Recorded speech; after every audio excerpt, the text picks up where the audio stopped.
Yes, Tulung Agung Channel. Yes, sukses selalu.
Gungki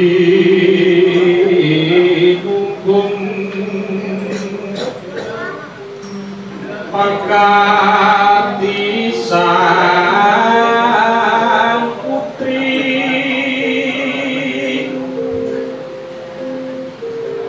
sanyatane putri patuladan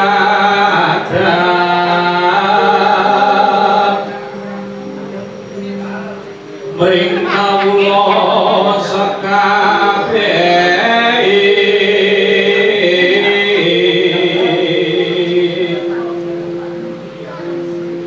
larati rakinipun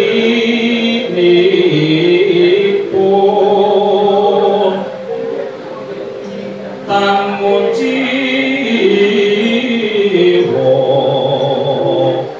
mring guru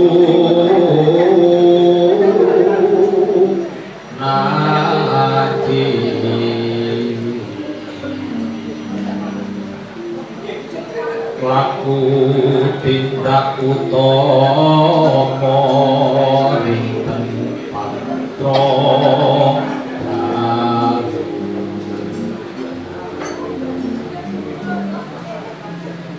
tebih sekeng kanistan jejekace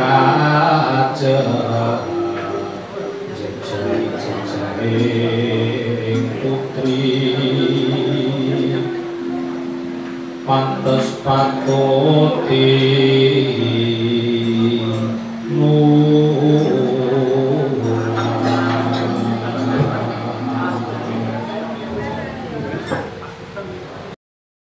Mas Dr. Budi Darto, kita ketahui bahwa Ibu Ratu Gayatri adalah putri dari Prabu Kertanegara, Raja Singosari yang terakhir, yang berusaha untuk meneruskan cita-cita dari ayahandanya, yaitu Prabu Kertanegara, yang sebelumnya memiliki atau mempunyai cita-cita atau kegayuhan, yaitu mempersatukan Nusantara yang disebut Cakrawala Mandala Nusantara.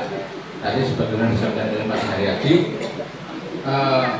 Tetapi sayangnya waktu itu sudah dimulai dari ekspedisi Sukamalayu sampai ke Sumatera, negara yang paling besar yaitu Dharmasraya, kemudian diteruskan ke timur, ke Bali sampai Nusa Tenggara Barat, tapi kemudian setelah itu mengalami kegagalan.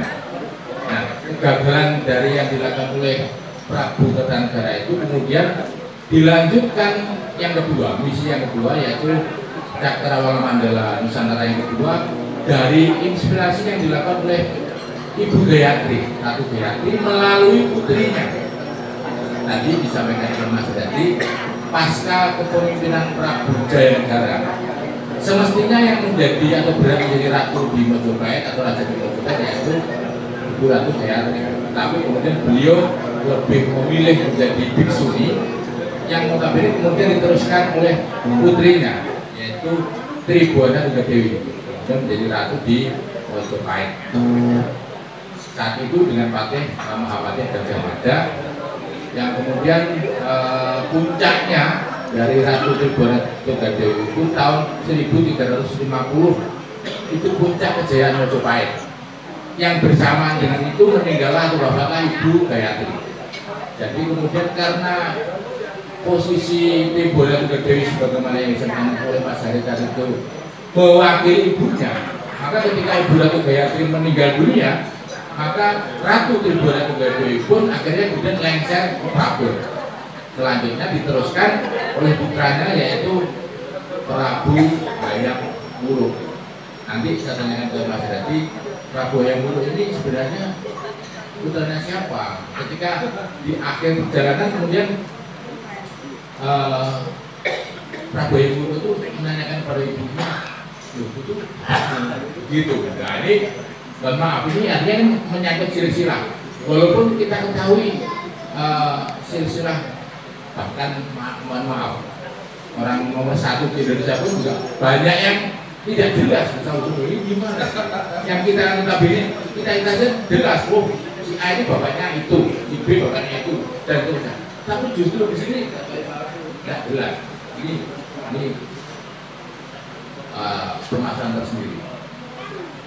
Kemudian tadi yang kedua atau inspirasi Cakrawala Mandala Nusantara tadi itu berhasil di masa kepemimpinan Ratu Tribhuwana Tunggadewi yang kemudian dilanjutkan oleh putranya Prabu Hayam Wuruk yang notabene luasnya Mojopahit saat itu jauh lebih luas dibanding Indonesia sekarang. Jadi kalau Indonesia sekarang itu dari Sabang sampai Merauke, tetapi kalau pada zaman Mojopahit saat itu ada 6 negara lain, termasuk Malaysia, Filipina, Brunei Darussalam, Singapura, dan sebagainya, itu masuk wilayah Nusantara saat itu. Walaupun Kediri ini notabene tidak di bawah atau tidak masuk bawahan Mojopahit, termasuk Sunda atau Pajajaran. Ini antara Mojopahit dengan Sunda atau Pajajaran ini akhirnya terjadi perang besar yang disebut perang Bubat itu. Nah, yang ketiga atau puncaknya dari cita-cita Cakrawala Mandala Nusantara tadi itu akhirnya diwujudkan oleh Bung Karno dan Bung Hatta melalui proklamasi kemerdekaan Indonesia tahun tanggal 17 Agustus 1945. Jadi itu mempersatukan kembali yang semula digagas oleh Prabu Kertanegara, Raja Singosari yang terakhir. Silakan Mas Dr. Budi Yulianto memberikan pandangan atau perspektifnya berkaitan dengan Gayatri Rajapatni dan Ratna Paramita. Silakan Mas. Assalamualaikum warahmatullahi wabarakatuh. Salam budaya Rahayu. Bismillahirrahmanirrahim. Wallahu la ilaha illallah. Allahumma shalli ala sayyidina Muhammad wa ala ali sayyidina Muhammad. Untuk ini sangat menarik, tapi terlepas dari yang telah disampaikan Bapak Haryadi, kita nanti khusus bicara tentang Bunda Gayatri di Tulungagung saja. Soalnya saya bukan ahli sejarah, bukan praktisi sejarah. Jadi apa yang sudah kami ketahui, terutama yang di buku saya itu akan saya coba paparkan. Pasti ada yang salah. Mohon dibantah, mohon diluruskan kalau ada yang salah. Jadi begini, Mas Budi, kalau tadi dari pertama Mas Haryati tadi tidak menyebutkan bahwa Ibu Ratu Hayati pernah di Tulungagung atau bahkan bertapa di Tulungagung karena belum menemukan sumbernya, tapi justru dari Mas Budi ada perspektif di Tulungagung. Nah, apa itu? Kalau masa itu mungkin enggak, tapi kenyataannya, faktanya arca pendarmaan beliau ada di sini. Nah, kenapa kok di sini? Kenapa kok dipilih di sini? Ini yang akan kita bahas. Jadi tidak bukan dari itu sudah pernah di sini enggak. Kita cuma berfokus pada kenapa kok arcanya pendarmaan dipilih di Tulungagung. Dan ini ada rahasia apa akan di Tulungagung? ini akan melengkapi narasi, memperkaya narasi Tulungagung selain prasasti lawatan. Dan ini narasi tentang Bunda Hayati itu bahkan jauh lebih lengkap daripada narasi lawatan yang bisa dibukukan atau bisa dibuatkan semacam apa ke pemerintah. Nah ini iya. boleh izinkan saya silakan. Yang membawa ratusan pohon yang sudah tercerabut dari akarnya. Apa itu sejarah? Pohon dalam bahasa Arab adalah syajaratun. Jadi bisa ke dalam bahasa Indonesia dan lain menjadi sejarah. Tidak ada di dunia kecuali di Turki ya. Soalnya itu sejarah itu dipakai untuk history dalam bahasa Inggris. Jadi apa itu sejarah? Tentang pohon. Nah pohon itu apa? Kalau di buku saya di sila ketiga, artinya ada rahasia kenapa kok sila ketiga itu dilambangkan dengan pohon. Itu adalah diusulkan oleh Profesor Purbacaraka. Padahal ada manusia, ada binatang, ada tumbuhan. Jadi kalau kita kembali ke Wonocaraka itu dari Pak Harto ya, yang di YouTube ada itu. Ternyata 3 unsur Wonocaraka, Datasawara, Kodojaya itu adalah adanya unsur manusia, tumbuhan dan binatang yang bersatu. Nanti akan kita bedah ketika manusia dikasih 3 unsur ini bisa jalan. Pohon beringin diusulkan oleh Prof. Dr. Ngabeyi Purbacaraka, melambangkan persatuan Indonesia. Pohon adalah sejarah, ada hukum standar Kementerian LCA Analisis. Ini adalah pidato Pak Karto Jasmira 17 Agustus 1966 sebagai pidato resmi terakhir beliau yang sangat terkenal. Nah, di dalam Kitabul Al-Quran tentu saja ada pohon yang baik dan pohon yang buruk. Pohon yang baik tentunya akarnya, batangnya menjulang tinggi dan berbuah lebat. Ayat tentang pohon ini terdapat pada surat Ibrahim, yang mana beliau dikenal sebagai bapak dari agama. Ibroh adalah pelajaran. Apa maknanya? Seperti yang kami ayat tadi, bahwa kami dalam kesempatan ini ingin mengajak bahwa kalau kita mengangkat sejarah, kita tahu akan sejarah kita akan kokoh. Tidak usah jauh-jauh, tidak usah sulit. Kalau kita tahu akar sejarah Tulungagung, kita akan bangga dengan kota kita, akan kokoh.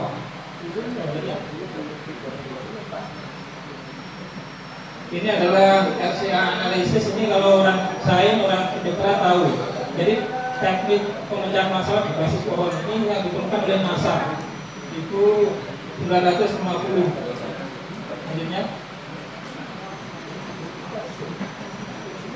nah pohon beringin itu satu jenis dengan Kalpataru tin arah. Nanti ada surat atin, kita bahas di kesempatan yang lebih lain. Nah, Kalpataru ini adalah konsep kemakmuran. Jadi sebenarnya di sila ketiga ada Persatuan Indonesia. Nanti kalau kita bahas itu tentang eksekutif ya.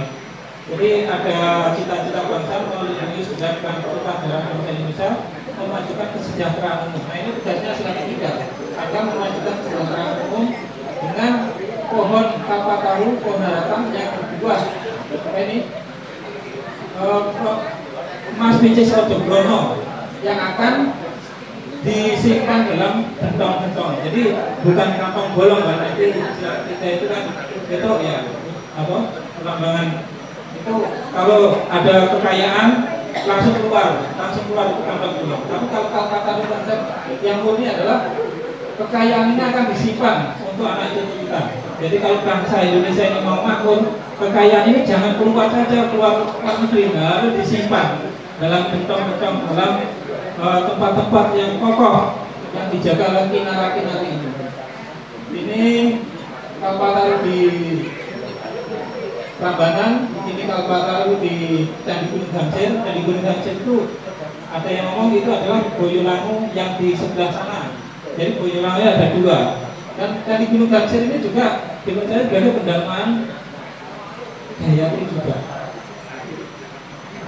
Nah, oleh Taman Kalijogo, prinsip pohon ini diabadikan dalam suatu bentuk kayon, alhayu.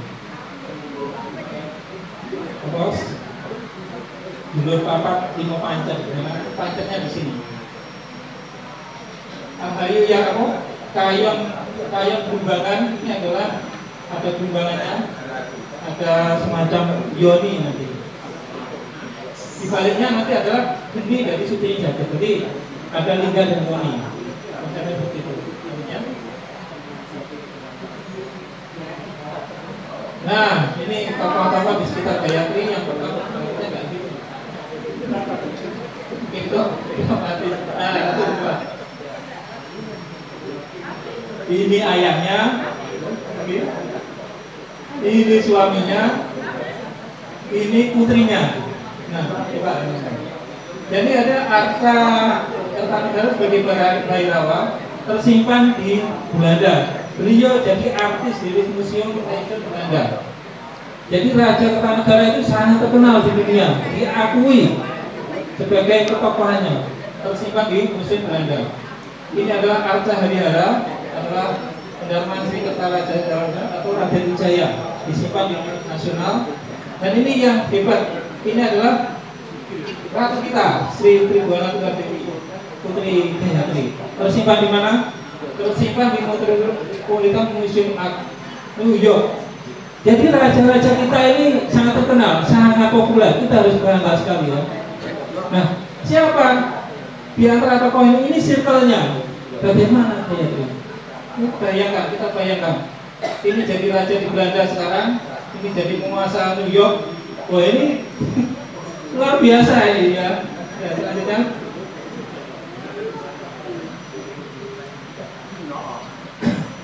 Nah, prasasti dan tokoh di sekitar Gayatri. Lanjut, ini prasasti Mulaman Nurung. Jadi ini yang mengeluarkan adalah Kertanegara, ayahnya dari Gayatri. Saat dia jadi adipati atau jadi raja bawah di Kediri. Jadi masa kecil Gayatri mungkin di Kediri, mungkin juga di sini ya. Itu ada sumbernya ya, cuma mungkin. Jadi dengan Tulungagung sebenarnya tidak ada jarak, karena Tulungagung itu dulu tidak ada jahat. Selanjutnya, ini asal Betodolok, ada banyak yang saya masih sepanjang ya. Prasasti Murali, pengobatan ini yang mengeluarkan juga ayahnya, Raja Kertanegara. Ini ada yang berpendapat ini adalah Kertanegara, juga ada yang berpendapat ini adalah Mpu Barada. Mpu Barada adalah mpu di zaman Airlangga yang membelah Pulau Jawa. Jadi katanya ke sana.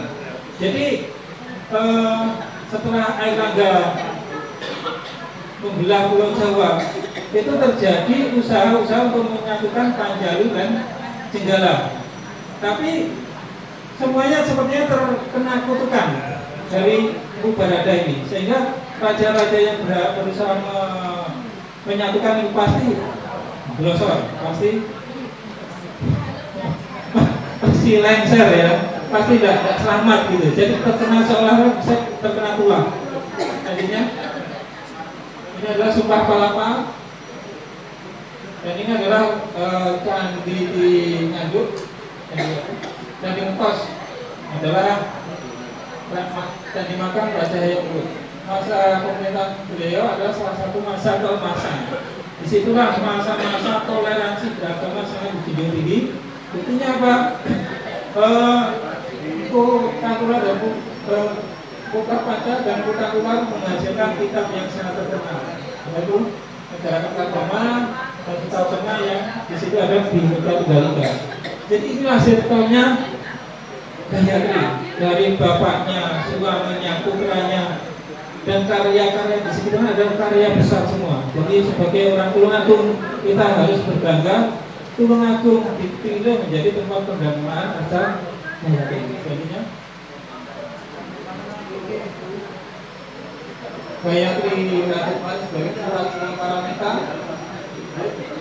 Ini ada di, ini aslinya ada di Candi Cukup di Singosari, tapi sudah diambil ke Museum Nasional. Ini adalah harta di Bilang. Apa itu harta partnya Paramita? Ini yang ahli meditasi sini. Nah, ini penting sekali ya. Yang tadi adalah Aksobia tadi apa?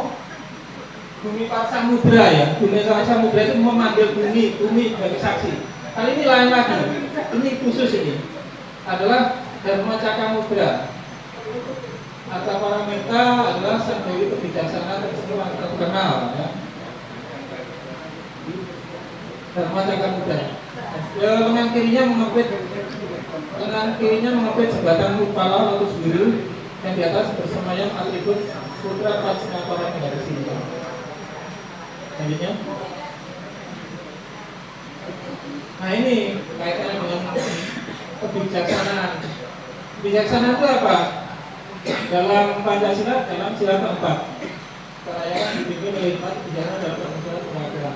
Kebijaksanaan dalam bahasa Inggris adalah wisdom, dalam bahasa Latin sapienta, sehingga partisiple sapien oleh Calvinus sebagai binomo Latin untuk spesies manusia, Homo sapien. Jadi ini akar sejarahnya kenapa ke Homo sapien.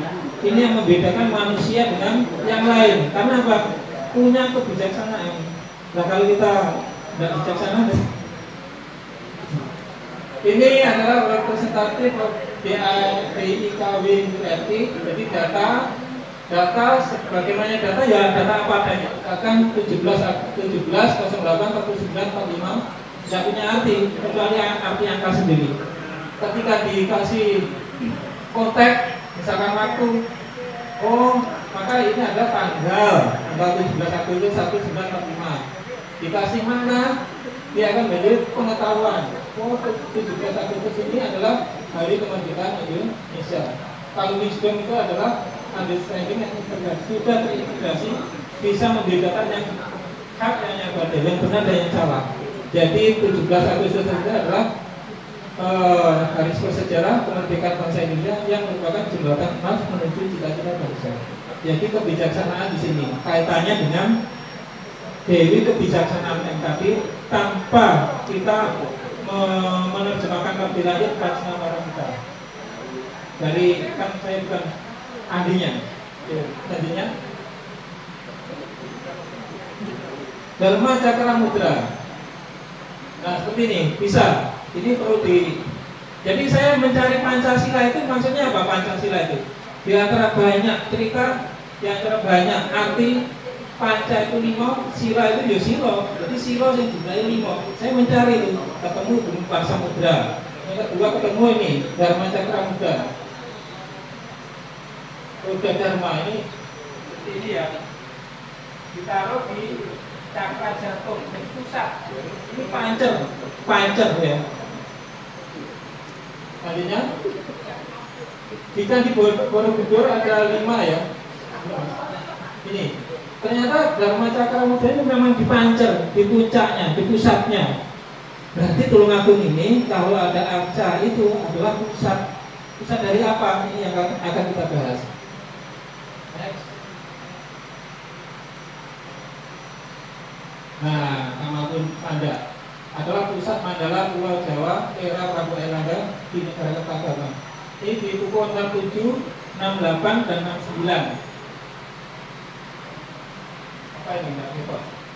Karya yang masih menunggu menyempurkan candi di Kamal Panda. Namanya disucikan tahun Dana 7 Surya kepada Brahma oleh Janawidi. Janawidi ini siapa? Kita lihat. Pukul 68, demikian Kamal Panda dari Sang Hyang Srinata Panjalu Widowo, waktu bumi Jawa dibelah karena Cinta Raja Airlangga kepada kedua putranya. Jadi Kamal Panda itu Raja Airlangga dulu di pukul 68 itu membelah Pulau Jawa, ada Panjalu dan Singgala. Nah, titik majisnya di mana? Titik pusatnya di mana? Nah, ini di sini. Itulah tubuh batas gaib yang tidak akan mereka lalui. Itu pula sebenarnya dibangun candi memadu Jawa Lati. Jadi tujuan candi dibangun itu adalah untuk memadu Jawa Lati, menyatukan yang dua itu terbelah. Semoga baginda serta rakyat tetap tegak, teguh waspada, berjaya dalam menunggu memimpin negara dan sudah bersatu lagi. Yang mana ya ini? Selanjutnya.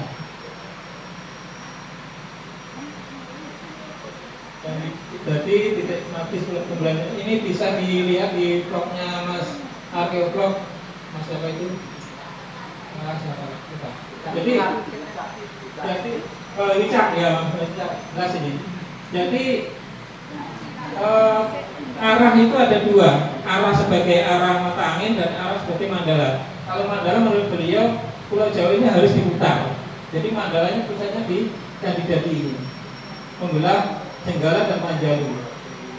Jenggala di sini, Panjalu di sini. Ini adalah titik matisnya adalah Candi selanjutnya. Nah, ini pukul 69. Itu Candi yang di ya, itu pusatnya titik pembelahan, titik nolnya pembelahan. Jadi Tulungagung itu luar biasa Pak. Yang luar biasa. Di sisi lain saya pernah mendengar bahwa titik tengah Indonesia atau Pulau Jawa itu di Magelang. Wah, itu nanti ada ceritanya lagi saya juga. Iya. Bahaya ini. Bahaya ini. Bahaya. Bahaya. Oh, bahaya kok ini. Yang ketiga di Tanon. Nah ini Pratna Paramita Puri itulah nama candi makam yang dibangun. Arca Sindrajat Wani diberkahi oleh pendeta Jenderal Kiana Widi yang telah lanjut usia. Laksana titisan Ubarada. Jadi pendeta ini dimanifestasikan atau dilaksanakan dengan Ubarada. Jadi untuk menawarkan efek tulahnya tadi. Jadi raja-raja yang berusaha menyatukan Pulau Jawa itu mesti apa? Mesti gagal, bukan gagal, mesti celaka. Nah ini beliau untuk menyucikan. Di Boyolali akan dibangun pula candi makam Raja Bani, Pendali Janawida juga. Jadi ada dua, ini Geraha Wisesa di Boyolali yang sana, dan ini Prajna Paramita Puri yang di Boyolali di Kamal Panda itu di Boyolali itu adalah Prajna Paramita Puri. Yang satunya lagi candi makamnya di Geraha Wisesa. Jadi ada dua candi pendalaman Tulungagung beruntung, sangat beruntung ya. Selanjutnya. Sebentar Budi, kira-kira dipilihnya Tulungagung itu kira-kira lah, ini latar belakangnya apa kira-kira? Atau misalnya itu dianggap suci saat itu atau gimana itu? Untuk kemungkinan untuk membadarkan tulahnya kutukan Ubarada. Ini selanjutnya relief Arjuna Wiwaha di Pasir Manglit, Pasir mengapit pusat Mandala Pulau Jawa. Jadi di Arjuna dua pasir dan dua Manglit dan dua pasir ini zaman Kediri, pasti zaman Kediri. Karena apa, ada Garuda Muka Lencana yang berarti Waisnawa ya Pak ya, Wisnu. Pasti pengikut Raja Airlangga. Jadi Kakawin Arjuna Wiwaha adalah karya sastra dari Pukanwa untuk memuja-muja Airlangga. Jadi menggambarkan kehidupan Raja Airlangga. Itu di situ diceritakan Arjuna menerima panah. Panah itu apa? Panah Pasupati. Panah itu apa? Kalau kita latihan mana itu adalah hati. Sekali lagi, hati itu pusat, gitu. Yang tadi juga pusat, ini juga pusatnya. Jadi Kamal Panda tadi titik nolnya di asemnya di itu yang sekarang kita jadi itu diapit oleh dua. Yang arti apa? Motifnya sama, motifnya sama. Artinya Wiwahara. Selanjutnya, lanjut.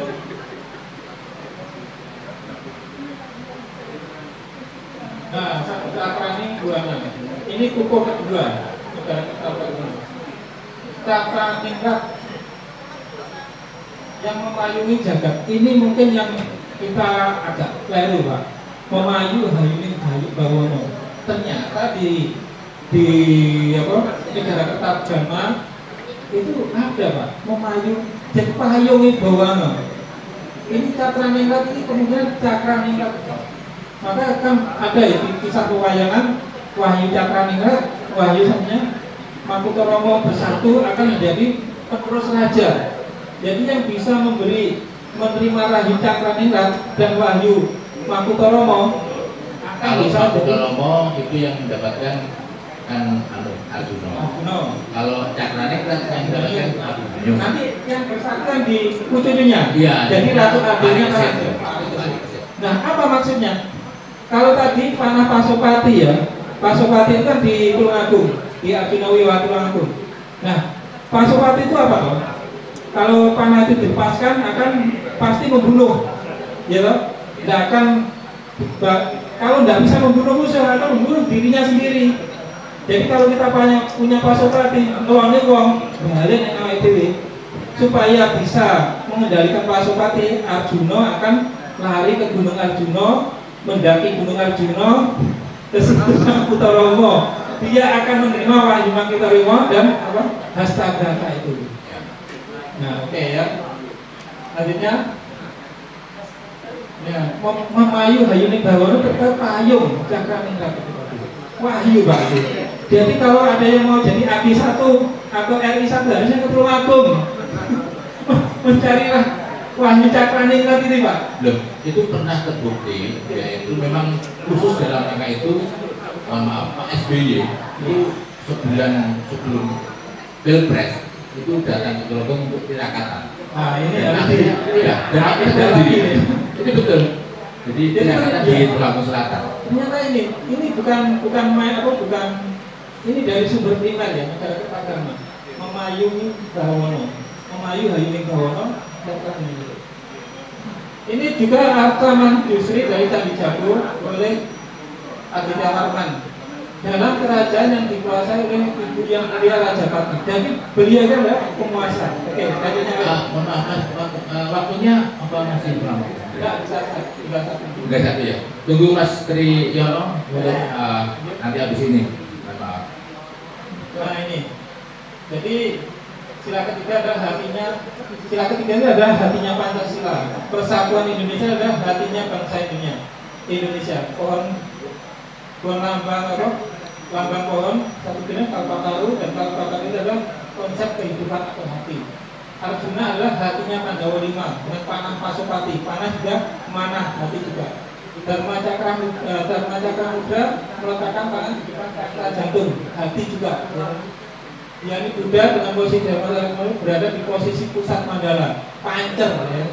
Terus pegunungan Walikukun, Kamal Panda dan Candi Jati adalah pusat mandala. Ratna Paramita dibangun sebagai Tanjung di sini terletak Arca Gayatri, Ratna Paramita dengan posisi Dharma Cakra Mudra. Jadi sudah jelas di sinilah pusatnya pancer tanah Jawa menurut saya. Gitu ya. Menarik ini, menarik. Lanjut, terakhir penutup. Jadi jas merah, jangan lupakan sejarah, jangan lupakan pohon, Kamal Panda. Untuk memanah yang baik harus narik ke belakang. Jadi kita harus menengok ke belakang, ya. untuk bisa maju ke depan. Salah satu ada Benny Newton, jika aku sudah melihat jauh ke depan itu karena aku berdiri di bawah para raksasa. Beliau yang kita sebut adalah raksasa-raksasa di Jawa. Dan kita kalau bisa mengambil pelajaran, kita akan bisa melihat ke depan. Dan sabda Rasulullah, ketahuilah bahwa dalam dasar manusia ada sebuah daging. Jika baik maka baiklah seluruh anggota, jika rusak rusaklah seluruh anggota. Ketahuilah itulah hati. Kalau Indonesia tulang adalah hatinya Nusantara, maka kalau bangsa atau rakyat Indonesia ini baik, aman, sentosa, insya Allah Indonesia juga akan aman. Menurut saya. Terima kasih. Saksikan terus BGS Tulung Agung Channel. Yes. Jangan lupa like, comment, and subscribe di YouTube ini.